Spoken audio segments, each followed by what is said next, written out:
你有看过宝冢的表演吗？创团超过100年，出展过大量知名女性的宝冢歌剧团是怎么样出现的？到底有什么魅力？今天就让我们一起来聊聊日本传奇团体宝冢歌剧团吧。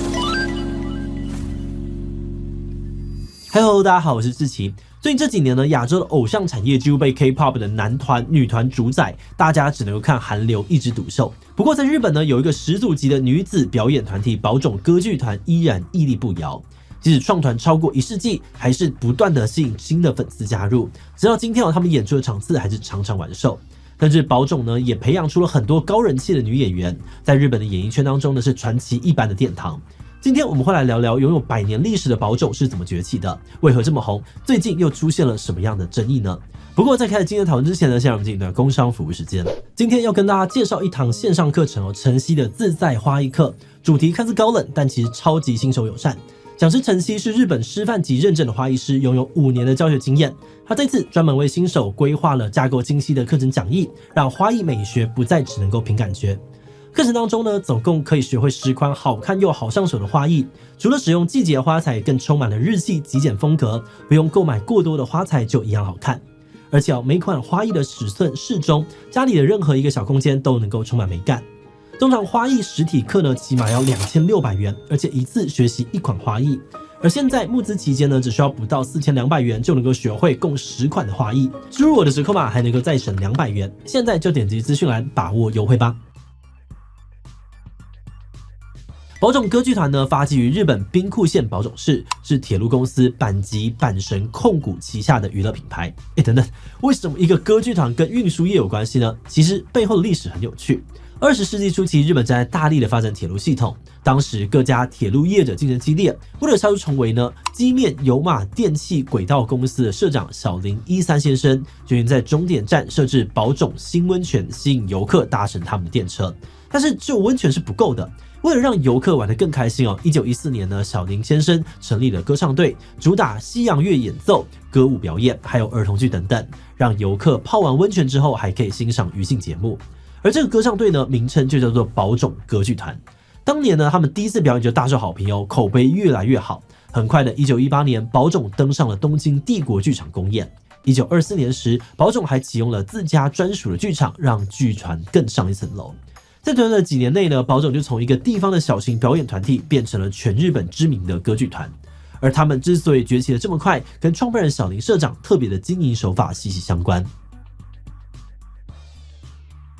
在成立宝冢时呢，小林就决定他要组一个全女子演出团体。他认为女性独有的气质跟魅力是男性无法取代的。而当时的日本女子剧团非常稀有，不只可以带来话题也可以给观众全新的观赏体验。因此原则上呢，宝冢音乐学校只招收女性学员，他们也严格的要求学生必须具备清纯正直跟美丽的特质，才符合宝冢的标准。那除了严格的选材标准之外呢，宝冢的表演风格也很有特色。在宝冢刚成立时，他们的表演呢，以西洋古典乐搭配日式舞蹈、戏剧为主，但久而久之观众也开始腻了。所以1925年，宝冢派人前往西方取经，带回了欧美的舞台风格。他们在表演当中加入巴黎歌舞秀的经典元素，像是华丽的舞台服装，还有一字排开的大腿舞等等。不过宝冢的大腿舞降低了原本情色的成分，不会掀裙子，也不会展示大腿还有内裤，而是专注在舞蹈戏剧的表现，融合了东西方文化的特色。而在剧本上面呢，宝冢更是不断的跨界取材，大胆的改编许多的科幻小说、好莱坞电影、真人传记或是畅销漫画，像是凡尔赛玫瑰啊、银河英雄传说等等。而且宝冢每次演出时呢，都会有一些小巧思，即使是演相同的剧本也会微调歌曲、故事、服装或是舞台布景，让观众每次进场呢都有不同的惊喜。最后，他们经营粉丝团的手法也非常特别。宝冢心理组成的俱乐部非常的难加入，就算进得去，也要遵守很多的规矩。举例来说呢，一位粉丝只能够参加1个演员的粉丝会，甚至如果想要送礼给演员，也只能够透过俱乐部里面的前辈转交。那虽然俱乐部非常严格，但也塑造出了强大的凝聚力，让宝冢呢拥有一群死忠的铁粉。而除了独到的经营策略跟强大的粉丝团之外呢，宝冢最为人所知的就是他们吸粉无数的男艺明星。宝冢在刚成立时呢，虽然有女扮男装的角色，但基本上呢只是穿着裤装，跟其他的女角做出区别。后来宝冢参考欧美舞台剧，主打时尚摩登的恋爱故事，为了让男女角色呢可以有更明显的区别，他们决定从服装、台词、动作下手，帮男角加强更多的阳刚气质。于是呢，从1930年代开始身穿燕尾服、戴着绅士帽的帅气男艺就这样子诞生了。宝冢的男艺呢，通常是剧团里面最优秀的表演者，无论是唱功、舞蹈或者演技，都是首屈一指。而因为男艺所扮演的角色往往集勇敢、绅士、浪漫于一身，又阳刚又纤细的特质，吸引了大量的女粉丝追随。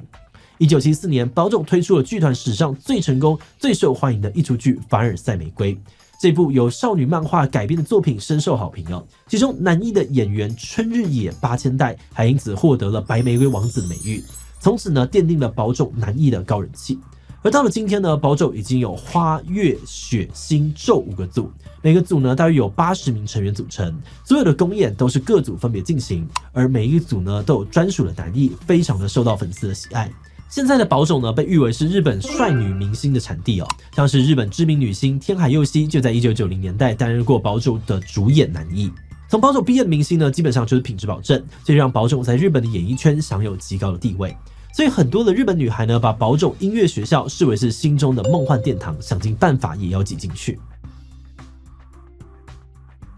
如果想要成为宝冢的演员唯一的方法就是考进宝冢音乐学校。宝冢音乐学校一期只会招收40到50名的学生，考生有年龄的限制，必须是15到18岁的未婚女性。对于那些想要进入宝冢的女生来说呢，一生之中可能只有4次机会而已。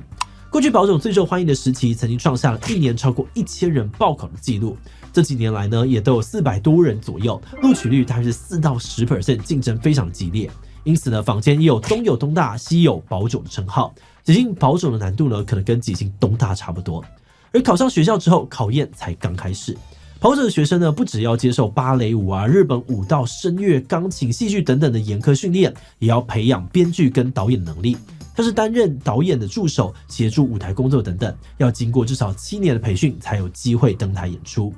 另外，宝冢的管理也非常的严格，学校非常重视前后辈制度。如果低年级的学生遇到老师跟学姐，不但要立正站好，也要让出走道给前辈走。宝冢呢也采取1对1的专属指导制，新生要接受学姐的指导，学习术科、生活规矩等等。每天完成课程之后呢，也要写学习心得给自己直属的学姐检查。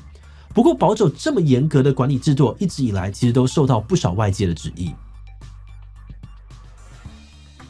在宝冢内部呢，霸凌排挤的传闻其实屡见不鲜。像是刚刚提到天海佑希就在他的回忆录里面说过，自己在保守的时期呢，曾经发生过鞋子不见戏服被剪破，学校里面没有人跟他说话的情况。日本的人权运动家东小雪呢，也是保守出身的演员，他曾经表示，在保守的学校里面，几乎每天都会被学姐责骂，而他唯一能够做的就是道歉、道歉再道歉。有的时候，前辈甚至还会霸凌学妹，不让新人睡觉或者洗澡。